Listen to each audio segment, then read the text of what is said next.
Hello everybody, j'espère que vous allez bien. Aujourd'hui, on se retrouve pour parler de plusieurs thématiques. Les réseaux sociaux, Instagram, la créativité, l'estime de soi, l'ego, le narcissisme. Bref, la liste est longue, donc commençons sans plus tarder. J'ai décidé d'arrêter Instagram il y a un mois et un jour précisément. Et au début, j'avoue, c'était un peu crise existentielle, gna gna gna, j'en ai marre de tout, nan, nan, nan, la vie n'a pas de sens, bref, drama queen. Mais il s'est avéré que j'ai commencé un petit peu à prendre goût à ça, et c'était challengeant. J'avais envie de me dépasser, et puis j'étais trop sur Insta, donc je me suis dit, let's go, vas-y. Et j'avais envie de décrypter un petit peu ce processus parce que je me suis posé beaucoup de questions pendant cette fameuse crise existentielle. Par exemple, pourquoi j'ai toujours ce besoin de poster, d'afficher ma vie sur les réseaux sociaux? Pourquoi j'attends inconsciemment toujours un retour des gens, une espèce de validation? Et je me suis dit: «Mais du coup, ça veut dire que je poste plus pour moi? Mais je suis censée poster pour moi sur Insta, pas parce que j'attends que les autres valident ce que je poste». Et du coup, est-ce que je suis la seule dans cette situation? Ou on est beaucoup, on est plusieurs? Bref, commençons à discuter de tout ça. Du coup, dans cette première partie de vidéo, j'ai parlé de l'habitude en général, parce que c'est un processus en plusieurs étapes. Il y a le déclencheur, l'action, la récompense et l'investissement. Si on applique du coup ce schéma aux réseaux sociaux, le déclencheur par exemple serait de recevoir une notification, l'action serait de cliquer sur cette notification, la récompense serait de voir que X ou Y a liké ta story ou ton post, et l'investissement, ce serait la répétition de tout ça, cette boucle, ce cycle, ce truc qui va te faire recommencer encore et encore et encore. Et si tu recommences, c'est parce qu'en fait, c'est une forme de circuit de récompense. Et ce circuit de récompense, ouais, j'avoue, je pars un peu loin, il est lié à la dopamine. C'est une molécule, c'est un neurotransmetteur qui se trouve dans notre cerveau, qui est responsable des addictions, mais surtout du désir et de la motivation. Donc c'est ce qui nourrit tout ce cycle et qui te donne ces petits shots de plaisir et qui te pousse à continuer, à continuer, à continuer. Et c'est ce qui crée l'habitude en général. Du coup, il y a l'habitude, il y a la dopamine qui te motive, qui donne du plaisir. Et évidemment, il y a les technologies, tous les procédés mis en place pour nous maintenir le plus et nous faire aimer ces plateformes. Que ce soit au niveau des designs qui sont assez persuasifs, que ce soit au niveau de l'instantanéité, tu reçois une notif tout de suite, enfin tout est ultra rapide. Mais également de la captologie qui est une science, bon je vais grossir le terme, mais qui provoque, qui cherche à provoquer la dépendance. Donc c'est vraiment étudier comment faire en sorte que la population soit dépendante de ça ou de ça. Et les algorithmes de ces plateformes sont basés sur ça. J'ai vraiment généralisé et grossi le terme, donc si vous voulez en savoir plus, je vous invite à aller faire vos recherches. Mais globalement, tout ça, ça aide pas. En gros, c'est comme si tu mettais une grosse machine à bonbons dans la chambre d'un enfant de 8 ans, que tu mets une pancarte en mode «Serre-toi chacal». Évidemment, l'enfant pourrait ne pas se servir, mais c'est beaucoup lui demander. Et ben c'est un peu la même chose là, dans cette situation. Bref, ce que je retiens de tout ça, c'est que même avec beaucoup de volonté, quand on aime quelque chose, une habitude se crée rapidement. Et ces petits shots de dopamine contribuent à créer cette répétition et ce cycle d'investissement. Mais tout le monde ne réagit pas de la même façon et tout le monde n'a pas les mêmes répercussions. Et c'est ce dont j'ai du coup envie de parler dans la seconde partie de cette vidéo. Pourquoi tout le monde ne réagit pas pareil face aux réseaux sociaux? Pourquoi il y en a qui ont la FOMO? Pourquoi il y en a qui sont ultra connectés?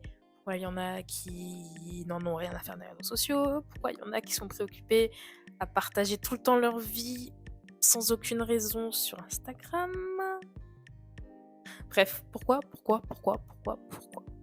Et du coup, après avoir fait des petites recherches, j'ai trouvé peut-être des facteurs et donc deux réponses. Du coup, le premier facteur que j'ai trouvé, c'est qu'on n'a pas tous la même personnalité, on n'évolue pas dans le même contexte, donc évidemment, on n'a pas les mêmes répercussions.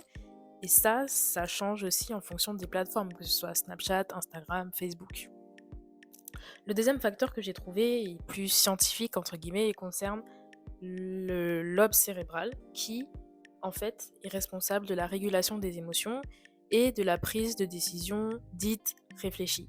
Et cette partie du cerveau, elle ne remplit pas totalement sa fonction avant l'âge de 20-25 ans. Ce qui veut dire nous les jeunes, enfin les personnes de moins de 20-25 ans, sont plus vulnérables et plus exposées à divers enjeux, mais du coup, dans ce cas-là, aux réseaux sociaux.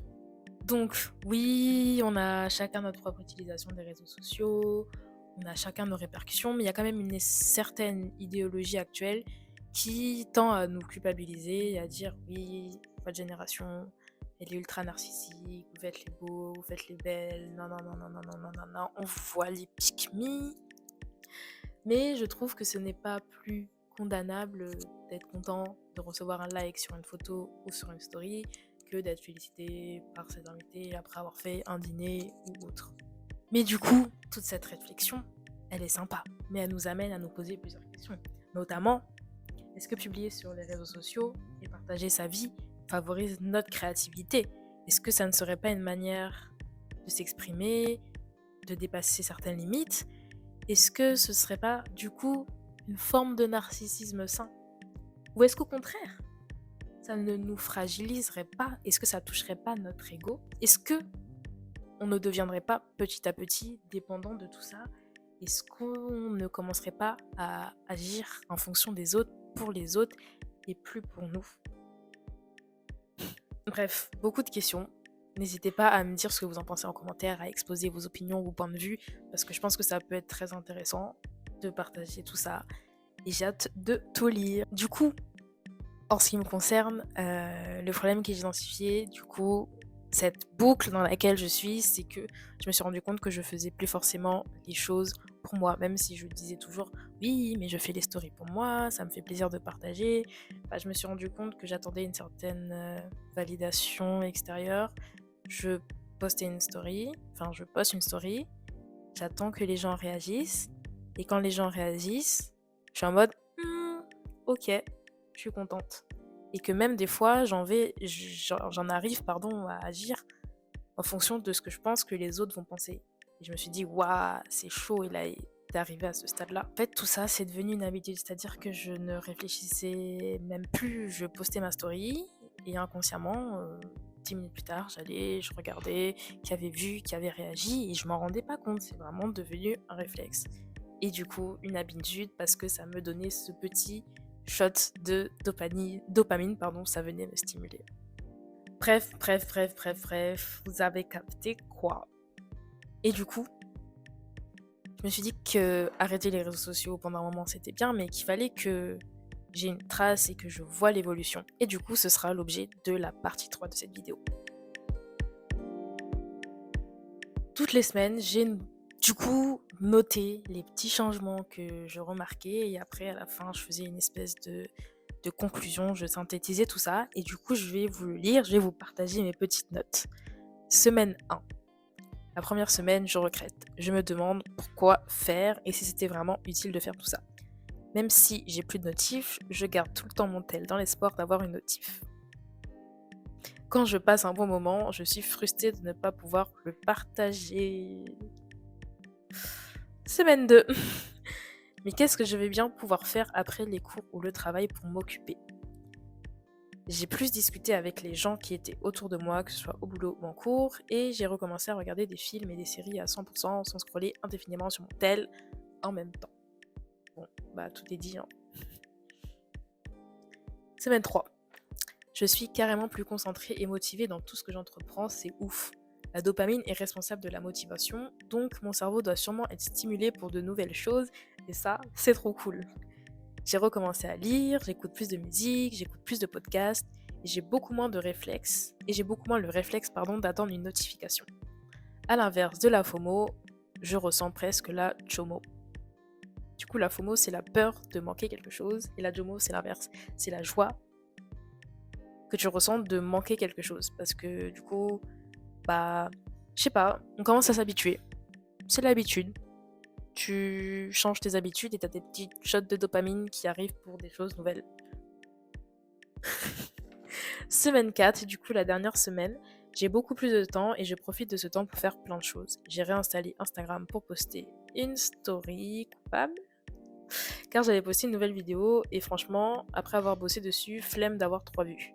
Finalement, j'ai commencé à regarder une ou deux stories, à regarder mes vues, et méga vite, je suis retombée dans cette boucle car mon cerveau me redonnait de la dopamine.